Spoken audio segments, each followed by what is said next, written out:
Welcome to Pherotone Studios. I'm going to tell you about silent rehearsals because my band rehearse silently, or as quietly as you can do, and a few people have been asking about it, so I'm going to talk you through our setup. A silent rehearsal involves everyone playing an electric instrument and plugging it into a DI on a mixing desk. We use a Behringer X32 compact desk in this studio and the full-size one in the other studio.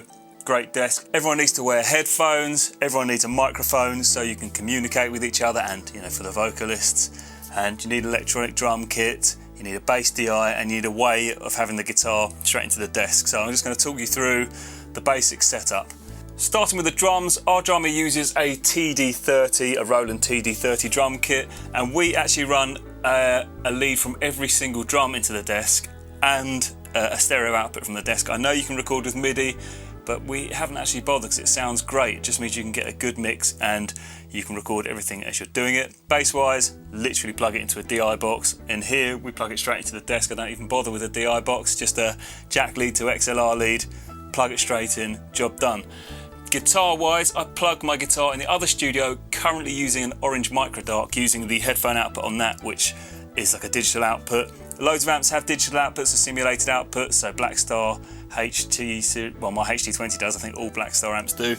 The best one I've heard by a mile though is the Boss Katana, so I use that in this studio. I'm going to buy one for the other studio. We're just rebuilding it. What an amazing sound. It just, in fact, most of them take pedals really well, but the Boss Katana, it's just absolutely amazing. Headphone wise, I would probably recommend Beyerdynamic. Well, these are the Dt150s. The studio standard's the Dt100s, but we all use the Dt150s. You need the same headphones. You'll need the same headphones unless you have the ability to make a separate headphone mix for everyone, or you're all going to hear different things. So we use the Dt150 because it gives you a really good sound. We've got isolation headphones like the Vic Firth drum headphones and the Extreme Isolation EX29s. I'll do another video on headphones in more detail. Vic Firths, they're great for isolation. They're effectively shooting ear defenders with speakers built in, but the sound is pretty terrible. The EX29s, not as much isolation, but still a lot of isolation. But again, the sound isn't as good as the Dt150s. It's just the high-end detail you sort of miss unless you have something similar to the Dt150s where vocals, cymbals, guitar, the high-end stuff, the bass sort of comes through in all of them, so it doesn't really matter too much.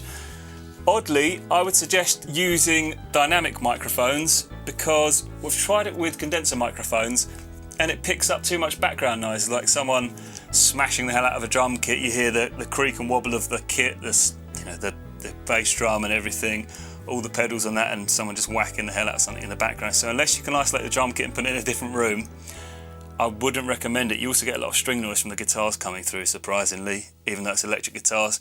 We use SM58s all round, absolutely brilliant microphones. Benefits of doing a silent rehearsal. Now it's not completely silent because obviously your vocals are going to sound.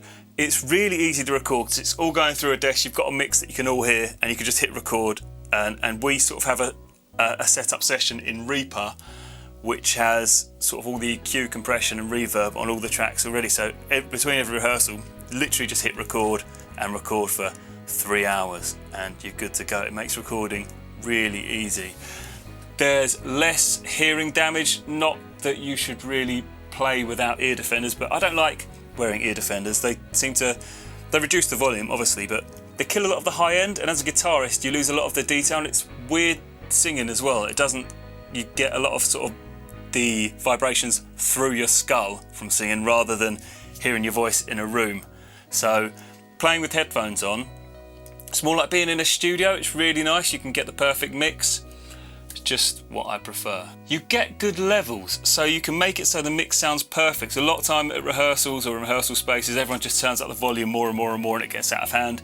You don't really do that when everyone's DI'd because you're set on the desk with the right level. So you just EQ the mix so the right things cut through so you can hear everyone, and it just sounds really nice all the time. No phase issues. So if you're micing up a drum kit, like a real acoustic drum kit, you're going to have about, I don't know how many mics, but I mean there's going to be a few. You're going to have a couple of overheads, kick, snare, probably one on each tom.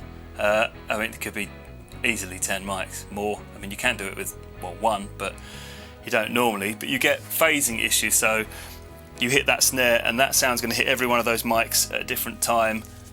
You just don't get that with an electric drum kit. It makes recording these, I know you probably won't use these recordings for an album, but it's a really good take of a rehearsal for you to just bounce down and send to everyone. So at the end of every rehearsal, everyone can take the rehearsal away, listen to it and go, oh, that sounded terrible, that sounded good. You can work out what works, what doesn't. So it's good for feedback loops.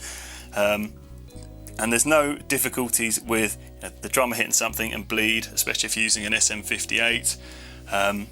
You may get bleed with a click track if you're playing to a click, but using an SM58 will greatly reduce that, or you can all change to EX29s or Vic Firth headphones if you need more isolation if you're playing to a click.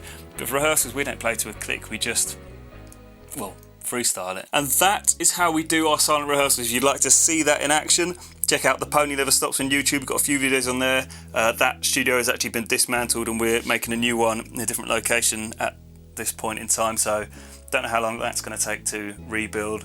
But those videos are the electric TD30. I'm playing through an Orange Micro Dark, all the vocals, everyone's voice, so the way everyone has a microphone, so you can communicate with each other, otherwise it's a bit difficult.